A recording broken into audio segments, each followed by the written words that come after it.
Sisi chono undu ngoi wewe ngosi.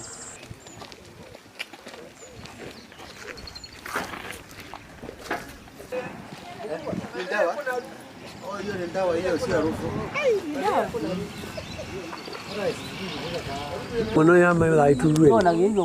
Ono kuna kabisa. Mano karate.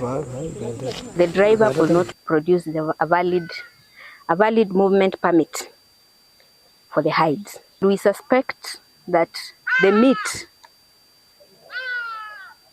that was gotten from the slaughtering of the donkeys must have been landed in our butcheries. And your guess is as good as mine. The meat could have been consumed by very innocent Kenyans who are not suspecting the meat. In December, we were able to intercept through the multi-agency and the security agencies and the community who are giving us tip-off.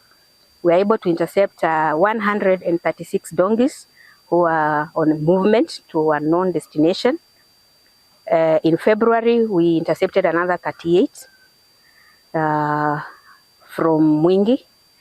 In March, another 62. And the case is still pending in court. And as late as April last month, we were able to intercept through the multi-agency team at Kanyonyo. We were also to intercept another 3,721 hides. Na hii usijaji wa punda hatujui kwa nini hainjakomesha juu wakati mama akipoteza punda anapoteza maisha ya boma.